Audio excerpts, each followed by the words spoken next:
একেবারে আমাদের বাড়ির আশেপাশে চলে আসছে মুখপুরা হনুমান। হ্যালো,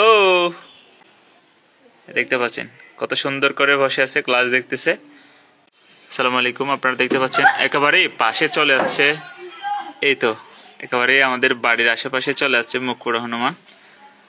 আসলে মহেশখালীতে এই কিছুদিন ধরে আমরা শুনতে পাচ্ছি যে হনুমানগুলো পাচার হচ্ছে চীন, অস্ট্রেলিয়া থেকে শুরু করে বিভিন্ন দেশে, সেই হনুমানগুলো হচ্ছে এই মুখপুরা হনুমান। দেখতে পাচ্ছেন কিন্তু একেবারে আমার কাছাকাছি চলে আসছে। হ্যালো, দেখতে পাচ্ছেন কত সুন্দর করে বসে আছে, ক্লাস দেখতেছে। তো এই প্রাণীর রক্ষা করতে হলে আমাদের এই যে যারা বন বিভাগে কর্মরত আছেন তাদেরকে বলবো, এই প্রাণীগুলোর লোক এখন অরণ্যে চলে আসছে, যেখানে লোকালয় মানুষ বসবাস করছে ওখানে চলে আসছে। এগুলো আসলে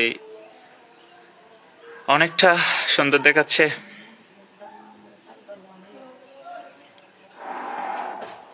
বনভূমি ধ্বংসের কারণে কিন্তু এগুলো এখানে লোকালয়ে চলে আসছে। খাদ্যের অভাবে বিভিন্ন সম্মুখীন হয়ে তারা কিন্তু লোকালয়ে প্রবেশ করেছে, দেখতে পাচ্ছেন।